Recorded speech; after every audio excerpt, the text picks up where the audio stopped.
नमस्कार दोस्तों, आज हम लेकर आ गए हैं वार्षिक परीक्षा पेपर 2025 के लिए गणित विषय का मॉडल पेपर कक्षा 8 के विद्यार्थियों के लिए। तो दोस्तों, एग्जाम की दृष्टि से ये मॉडल पेपर बहुत ही इम्पोर्टेंट है, इसलिए आपको इस वीडियो को कंप्लीट देखना है और पूरे मॉडल पेपर को सही ढंग से समझना है। दोस्तों, आपने अपना टाइम सोशल मीडिया पर रियल पेपर खोजने के चक्कर में काफ़ी ख़राब कर दिया है, लेकिन अब आप अपना समय ख़राब मत कीजिए। इस मॉडल पेपर को कंप्लीट देखिए और इसके कॉन्सेप्ट को सही ढंग से आप क्लियर कीजिए, तो मैं ये गारंटी लेता हूँ कि आपका एग्ज़ाम पेपर बहुत ही ईजी जाएगा। तो चलिए बिना टाइम वेस्ट किए हम इस मॉडल पेपर को हल करना स्टार्ट करते हैं। तो दोस्तों, क्वेश्चन नंबर है फर्स्ट, एक परिमेय संख्या को निम्न रूप में प्रदर्शित किया जा सकता है। तो हमें पता है कि परिमेय संख्या किसे कहते हैं। ऐसी संख्या जिसे हम p/q के रूप में डिनोट करते हैं उसे ही परिमेय संख्या कहते हैं, जिसमें q is not equal to 0, यानी q है वो 0 के इक्वल में नहीं होता है। तो हमारा ऑप्शन कौन सा राइट हो जाएगा? सब ऑप्शन राइट हो जाएगा, p/q। दूसरा सवाल है दोस्तों कि समीकरण 2x-3 इज इक्वल टू 5 में सर कौन सा है। जो भी समीकरण होता है उसमें दो प्रकार की राशि होती है, एक सर और एक असर। तो इंग्लिश के जो भी लेटर होते हैं उसे हम सर राशि कहते हैं। तो इसके अंदर सर राशि हो जाएगी x, तो ऑप्शन नंबर हमारा वह राइट हो जाएगा। और असर राशि यानी गणित के जो भी अंक होते हैं या संख्या होती है उसे हम असर राशि कहते हैं। उसके बाद में दोस्तों क्वेश्चन नंबर है तीसरा, चित्र में दिए गए समांतर चतुर्भुज में भुजा BC व DC का माप क्रमश है। BC कौन सी है? ये वाली BC भुजा है। हमें पता है कि समांतर चतुर्भुज में सम्मुख भुजाएं बराबर होती हैं। तो BC ये जो भुजा है ये AD के बराबर होगी, तो ये 4 सेमी, तो ये भी कितनी होगी? 4 सेमी होगी। कितनी होगी? 4 सेमी होगी। ठीक है। इसी प्रकार से इसने दूसरा पूछा है DC, तो ये रहा DC इस भुजा के बराबर होगी यानी 5 सेमी। तो 4 और 5 सेमी, 4 सेमी व 5 सेमी, ऑप्शन नंबर स हमारा राइट हो जाएगा। दोस्तों क्वेश्चन नंबर है चौथा, 14,400 के वर्गमूल में अंकों की संख्या होगी। तो पहले हम इन संख्या के अंकों को गिन लेते हैं। तो इन संख्या के अंकों की संख्या है 5। तो दोस्तों यदि अंकों की संख्या 5 या 6 होती है तो वर्गमूल ज्ञात करने पर अंक हमें प्राप्त होते हैं 3। ऑप्शन नंबर हमारा अ सही हो जाएगा। उसके बाद में क्वेश्चन नंबर 5वां, 13,824 का घनमूल क्या होगा। दोस्तों घनमूल ज्ञात करने के लिए हमें अभाज्य गुणनखंड करने हैं और 3 के पेयर बढ़ाने होते हैं। तो 13,824 के आप यदि अभाज्य गुणनखंड करके उसके 3 के पेयर बना के आप घनमूल ज्ञात करोगे तो आपका ऑप्शन राइट हो जाएगा अ 24।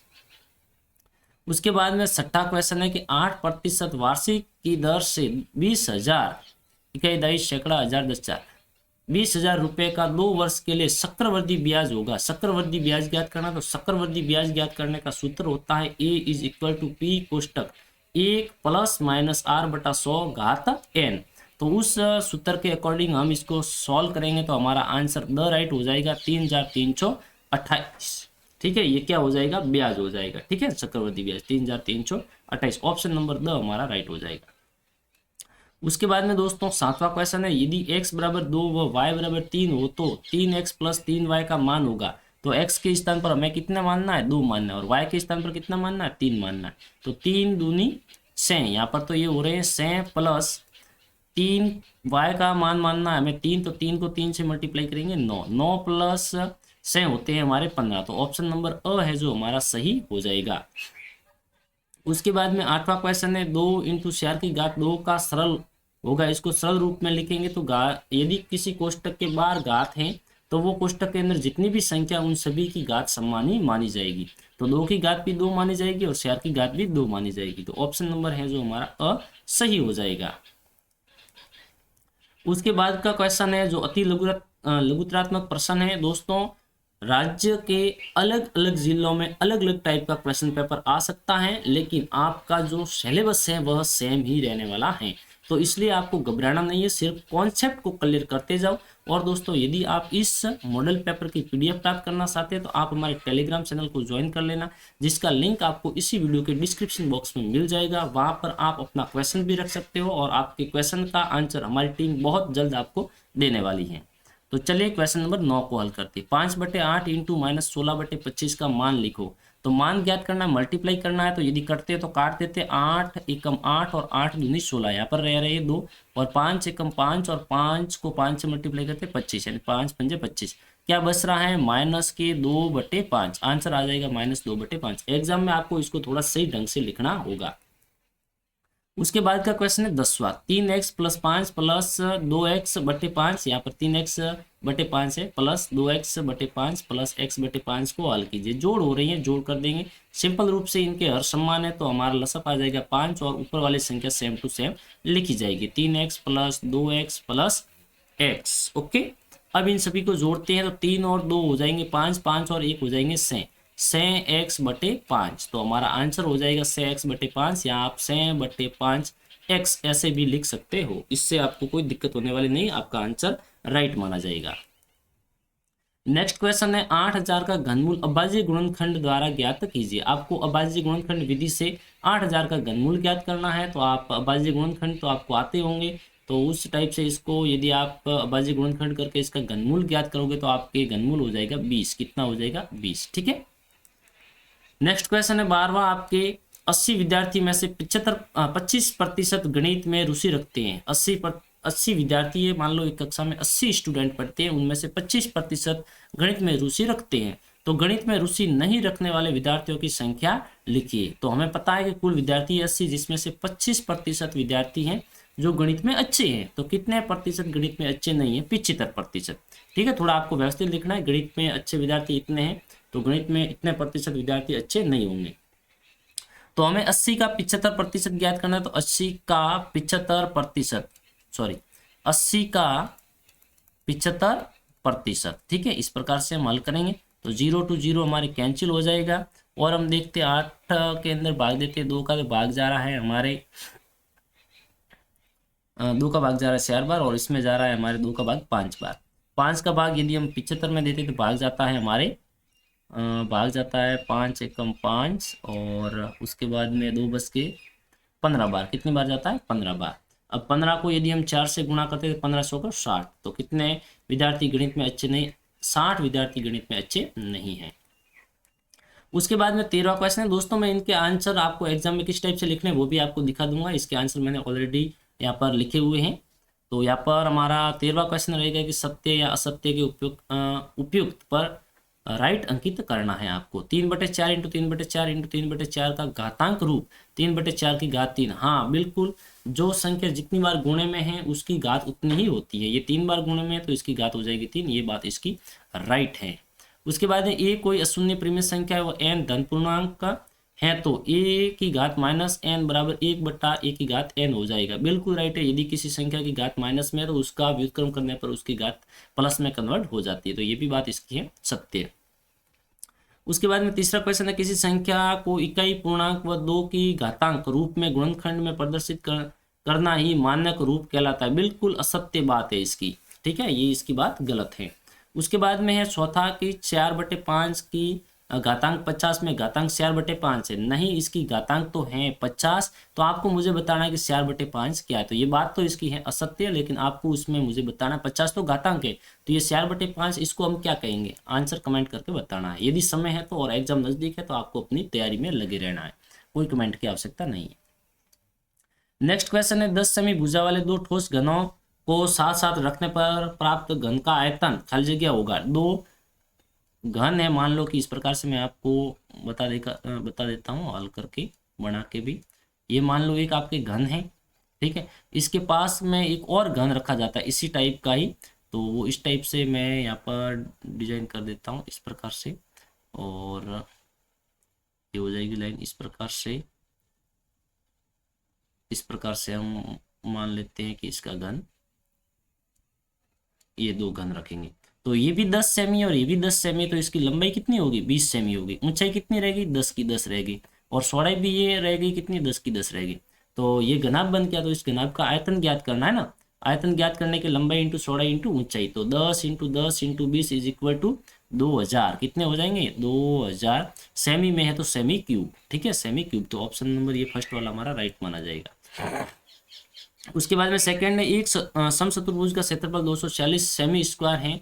यदि विकर्ण की लंबाई 30 सेमी हो तो इसके दूसरे विकर्ण की लंबाई होगी। तो दूसरे विकर्ण की लंबाई होगी हमारे 16। कितनी हो जाएगी, 16 सेमी। कैसे हो जाएगी कि समचतुर्भुज में विकर्णों का मतलब समचतुर्भुज का क्षेत्रफल ज्ञात करना, तो उसका सूत्र होता है दोस्तों 1/2 इंटू विकर्णों का गुणनफल। ठीक है, 16 और 30 को मल्टीप्लाई करेंगे और 2 का भाग दे देंगे तो आंसर आ जाएगा 240। यानी इस प्रकार से आप लिख दोगे 240 इंटू बराबर में हमारे हो जाएगा 30 इंटू ये दूसरा विकर्ण को x मान लो और बट्टे में इसके रख दो आप 2। ठीक है ना, इस प्रकार से x की वैल्यू ज्ञात करनी, x को यहीं पर छोड़ दो, 30/2 यहाँ पर मल्टीप्लाई करा तो उधर जाके ये हो जाएगा 2/30। ठीक है ना, इंटू में 2/30 हो जाएगा, आपके आंसर आ जाएगा 16।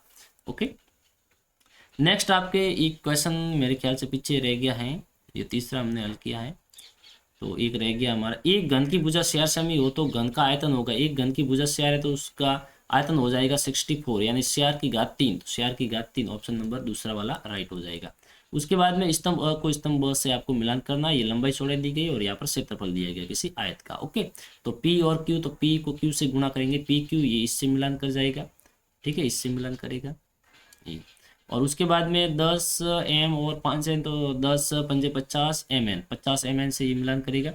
मल्टीप्लाई करना है आपको डायरेक्ट, 5 को 2 से गुणा करते 10 हो रहा है तो ये 10 से मिलान कर देगा, x स्क्वायर वाई स्क्वायर साथ में आ जाएगा, 4 तिया 12 से ये मिलान कर देगा और x की घात 2 और x की घात 1, x की घात हो जाएगी 3। ओके, नेक्स्ट क्वेश्चन हमारा रहेगा 16वां।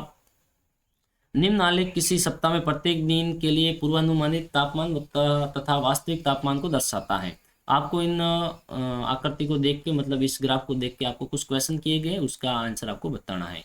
किस दिन पूर्वानुमानित तापमान व वास्तविक तापमान समान था, तो इसमें आपको बताना है कि कौन किस दिन ये, यानी दोनों ही पॉइंट एक साथ में होंगे, वो आपके होंगे। पहला पॉइंट तो यहाँ पर हो रहा है, यहाँ पर मंगलवार को, और दूसरा पॉइंट एक साथ में कहाँ हो रहा है, दूसरा पॉइंट एक साथ में हो रहा है शुक्रवार को, ये दोनों पॉइंट मिल रहे हैं, और तीसरा पॉइंट हो रहा है ये रविवार को। ठीक है, ये इसका आंसर हो गया।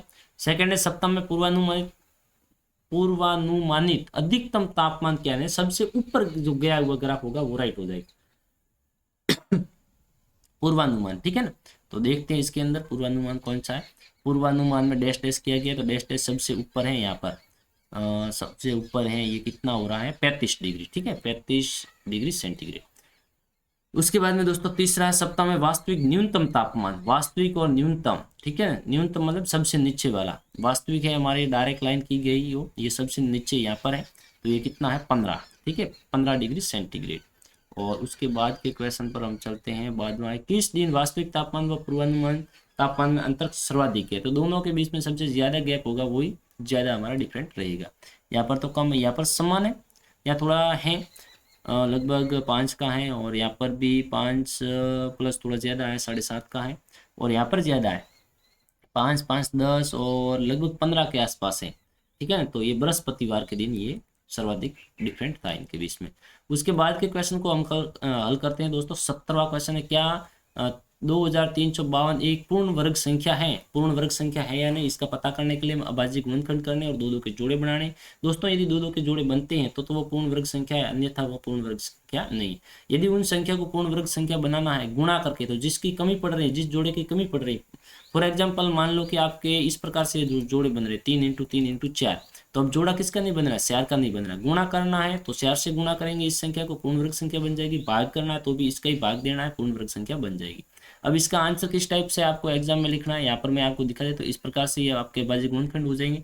जोड़ा किसका नहीं बन रहा है, 3 का जोड़ा नहीं बन रहा है, तो हम लिखेंगे अभाज्य गुणनखंड के अनुसार 3 के युग्म नहीं है, अतः 2352 एक पूर्ण वर्ग संख्या नहीं है। यदि 3 का एक जोड़ा बनाते हैं तब संख्या पूर्ण वर्ग हो जाती है, मतलब आपको इससे मल्टीप्लाई करना होगा, किससे, 3 से। उसके बाद में हम 18वें क्वेश्चन को हल करते हैं। 18वां क्वेश्चन है कि 5% वार्षिक दर से 15,000 रुपये का 2 वर्ष के अंत में ब्याज और भुगतान की जाने वाली कुल राशि ज्ञात कीजिए। सिंपल इंटरेस्ट के माध्यम से आपको हल करना है, तो ये हो जाएगा हमारा, इसमें कुछ लिख देंगे पॉइंट। जो हमारा मूलधन 15,000 है, रेट हमारे 5% है, टाइम 2 वर्ष का है, और हमें ज्ञात करना है इंटरेस्ट ओनली फॉर, ठीक है, सिंपल इंटरेस्ट। तो ये सिंपल इंटरेस्ट ज्ञात करने का सूत्र होता है मूलधन इंटू दर इंटू समय बटा 100। उसके बाद में हल करेंगे ओनली फॉर, हमारे क्या आ जाएगा, ये 1500 रुपये है, ये ओनली फॉर आया है ब्याज, तो हमें तो लौटाने कुल कितनी राशि है वो भी ज्ञात करना है। तो मूलधन प्लस आई को जोड़ देंगे, P + I is equal to हो जाएगा 16,500 रुपये। इस प्रकार से आपको एग्जाम में इसको लिखना होगा।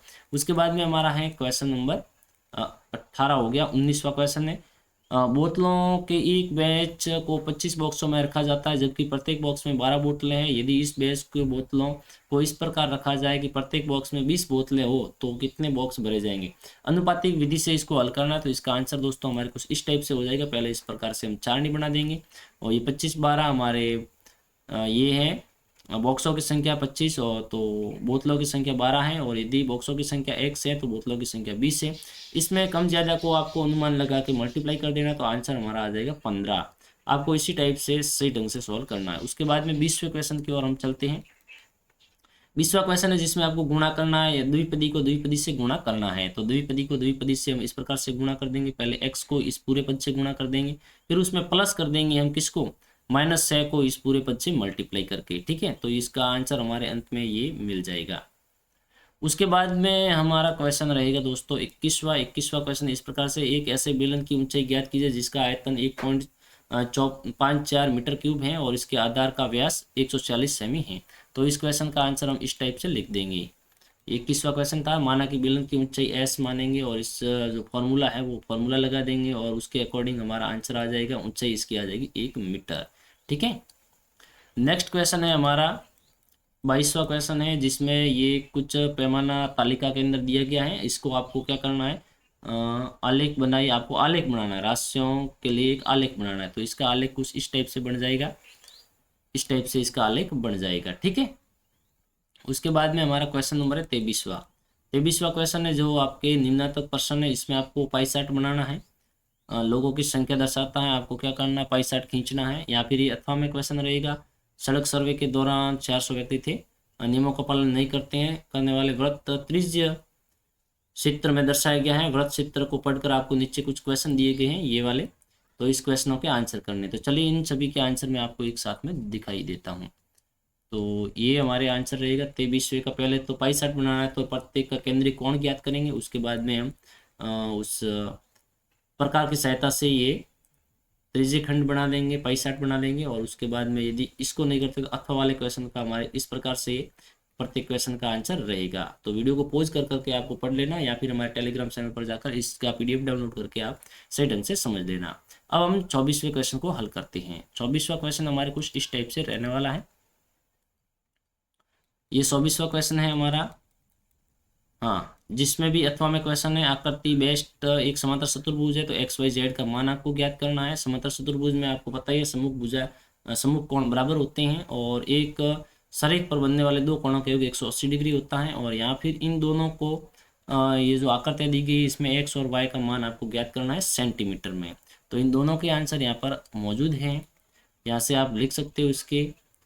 ये फर्स्ट वाला हमारे पहले ऊपर चला गया है, ये 24वें का आ गया, ये 24वें का फर्स्ट वाला रहेगा इस प्रकार से, और ये अथवा वाला ये इस प्रकार से इसके आंसर रहने वाले हैं। इसके बाद में मैं आपको हल करवा देता हूँ आगे वाला क्वेश्चन 25वां। तो ये 25वें का आंसर यहाँ पर है, लेकिन क्वेश्चन यहाँ पर है। ठीक है, ये रहेगा 25वां, जो बहुत ही इंपॉर्टेंट है। इन सभी को आप कवर कर लो, एग्जाम में इनमें से आपके गुणनखंड वाले बीजव्यंजकों के गुणनखंड वाले क्वेश्चन पूछे जाएंगे। तो यहाँ पर 4 ये हैं और 4 अथवा में है। इन 8 के आंसर आपको यहाँ पर मिल जाएंगे। ये 25वें में 1 2 3 4 ये फर्स्ट वाले रहेंगे, और ये रहेंगे हमारे अथवा वाले क्वेश्चन। तो ये दोनों ही इंपॉर्टेंट है, आपको अच्छी तरीके से हल कर लेना है। और ये अभाज्य मतलब बीजव्यंजकों के गुणनखंड कैसे होते हैं, इस पर मैंने ऑलरेडी वीडियो बनाया हुआ है। आप हमारे यूट्यूब चैनल की प्ले लिस्ट में जाकर या वीडियो लिस्ट में जाकर उसे देख लेना। तो आशा करते हैं ये वीडियो आपको बहुत अच्छा लगा होगा। वीडियो अच्छा लगे तो चैनल को सब्सक्राइब करें और बेल आइकन को प्रेस करना बिल्कुल ना भूलें। अब हम मिलेंगे किसी और वीडियो में, तब तक के लिए आप सभी दोस्तों को हमारी तरफ से जय हिंद, वंदे मातरम, और आपका एग्जाम अच्छा रहे। God bless you.